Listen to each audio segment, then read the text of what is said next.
Since the debut of Dragon Ball in the West, it's no secret that there's been countless video game adaptations released. And from Legacy of Goku, Budokai Tenkaichi to Xenoverse, I've completed every single one of them. Well, almost all of them. There was one that I could never wrap my head around as a kid. Whether that was because of the confusing gameplay, broken opponents, or simply because I didn't have enough patience to learn the ins and outs of it all. That game was none other than the Game Boy Advance exclusive, DragonballZ collectible card game. And I'll be honest, I can't believe I'm making this video right now, because as a child, I resented this title. Not because it was a bad game necessarily. I mean, playing it through, especially to completion, I actually really enjoyed it. I'm talking more fun than I've had playing a game in a good while. But because this GBA game, along with the original Legacy of Goku, were among the first two Dragon Ball Z games released here in the States, and at that time being a 7-year-old with a very short attention span, these games were not it, bro. In fact, I recall being furious, waiting years for a Dragon Ball game to finally be released and being handed this garbage. But sometimes, in hindsight, things aren't always as bad as they initially seemed. Because upon my replay, my feelings towards this game did certainly change. And I first started to feel that shift upon beating the initial opponents, Krillin. Krillin was an absolute menace of a first stage in this game. Typically for a game of this nature, you'd expect that first challenge to serve as a tutorial of sorts, especially in a game as confusing as this one. But no, Krillin beat my ass for days. I'm not even exaggerating. I tried beating him with Goku, Frieza, Gohan, and nothing was working. That is until I actually learned the controls. Don't get me wrong, there is a tutorial which in retrospect did help me beat the first few challenges, but it is quite brief, no pun intended, and does not prepare you at all for the bulk of the game. Because this game isn't just about choosing the better card or getting lucky.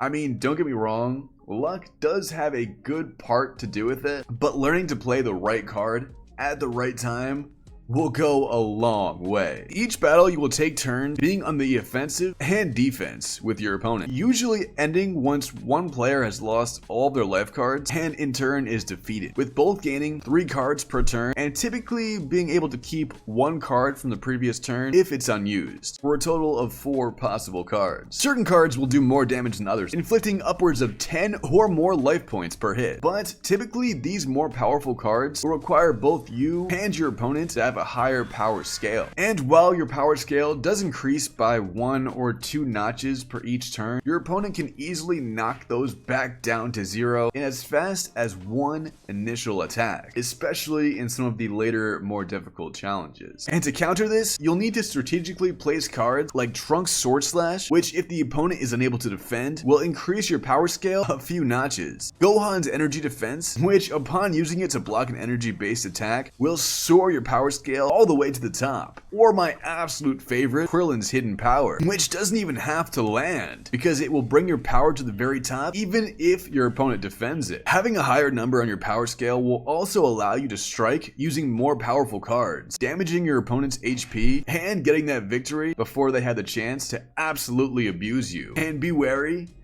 they definitely will. So if you're thinking about playing this game, I'm going to implore you to put as many of these cards in your deck as humanly possible, which yes will require some patience, but it's definitely worth it and is the reason why I started winning some of these more difficult fights. I'm not typically one who enjoys going card by card, deciding which ones and how many of them I should add to my deck. I mean, it takes a while on its own just to read through each and figure out which one you need to defeat each opponent individually. And then on top of that, pick a specific number of each card to use for that deck. I mean, the max you can have is only about 75, but it gets even more frustrating because certain characters, again, more prevalent in the later matches, will require you to use specific cards to beat them, meaning you'll have to go back to your custom deck to do some spring cleaning pretty often, or even worse, start all over again with a brand new one,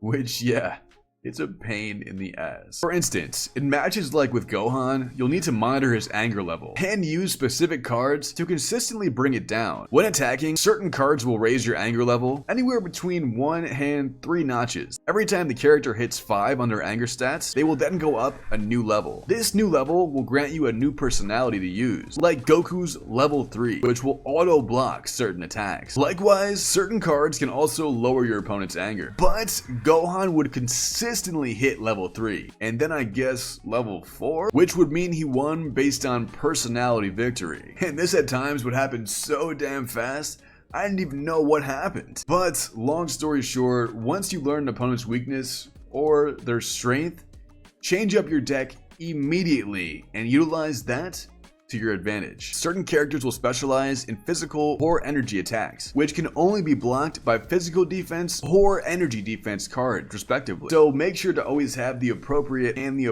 amount of defensive cards in your deck, and of course, your fair share of offense as well, which will dwindle down your opponent's HP until you're victorious. Especially when you've been fighting this guy for hours, that victory will feel oh so sweet. Another important point to bring up is non-combat cards, which can be equipped in your customized deck as well. Certain non-combat cards will allow you to keep 2 cards instead of 1, or use any energy attack for 1 power stage of that entire turn. Super useful for when your hand is stocked with high power level energy attacks. Or others will become drill cards, allowing you to access the table and use them to your own accord. And aside from that, there's even some non-combat cards that will allow you to power up to the max power stage at the time of your choosing. All in all, it did take me a while to realize the importance of these non-combat cards, but trust me, do not neglect them. Likewise, Dragon Ball cards can also be utilized, which can be captured by you or the opponent upon inflicting damage to them. Also, there's unique cards like Battle Pausing, which will recover 2 cards that were previously used, gaining you HP and additional ways to attack and defend in the process. It does absolutely suck when the opponent uses these on you though. Like early on, Guldo will use his special card, giving him 2 cards back and dragging that fight out way longer than it needed to be. There was points during this game where I didn't know if I'd beat it for the video, but trust me, I did know I wasn't going to lose to Guldo. Or King Cold, who takes away 1 of your 3 cards almost every time, which got so fucking frustrating, especially when you finally landed on a good one. Again, it's also important to check your table frequently and utilize certain cards at the appropriate time. When you do get a good one that can change the outcome of the entire battle, you're not going to want to waste it on a turn where the opponent just blocks everything you throw at them. Overall though, the best way to go about these matches is trial and error. Learn the opponent's strengths and weaknesses and capitalize on them, equipping your deck so that you know you'll give them a tough time at the very least. Especially with Cell. Dude took me ages to dwindle down to 0 HP, but once I learned the ins and outs of his deck, I felt fully prepared and finally blasted his little bug ass to the damn sun like Broly. I don't know if we're actually killing these guys or just playing cards with them, but whatever. I got really fucking into it, bro. Once you beat Cell, you'll unlock a new character for your roster, which depends on the character you use to go through the game. For instance, Goku will unlock Nail, and Frieza will unlock King Cold. Similarly, each time you defeat an opponent, you'll be granted 10 new cards to utilize in your deck. Some will be repeats of cards already in your possession, which still can be a good thing if you want more of those important cards, like Krillin's Hidden Power. And some will be brand new cards, helping you defeat upcoming challenges. But all in all, there really isn't much else to explain about this game. I mean, I'm sure I'm missing some things, but in general, it's all about trial and error. I mean, the tutorial here is ass. I did end up loving this game though. Not in the way that I love Sparking Zero or Kakarot for instance, but in the way that it actually challenged me. Again, not challenging me like quick time, block, attack, dodge, but it made me use critical thinking and honestly access parts of my brain that I haven't in quite some time. It was also really nice just being able to take my time with these matches. The game plays out really slow and allows you to sit back in your chair and think about each course of action that you're about to take. After all, playing too fast might cause you to lose the whole thing. You want to be sure you're playing the right card at the right time, and also not wasting that card you've been waiting for when it finally appears in your hand. Overall though, I did really enjoy this game. The first few hours, I absolutely hated it, but after learning it, it was so fun and I definitely recommend it for people who like strategy games. If you're only into fighting, action games, and the like, maybe leave this one in the past. All in all, I am glad I finally gave this game a second chance, and also finally beat one of the only DBZ games I never completed after all these years. And lastly, if I had to rank it on a scale from 1 to 10, this is gonna be really hard because the game isn't good, but I like it, and it's kind of good, but it's not. If you know, you know. I mean, just based on how much I personally enjoyed it, I'm going to give it a solid 6.4 out of 10. But it is super unique, so that's the reason that it gets a little bit higher on the rankings.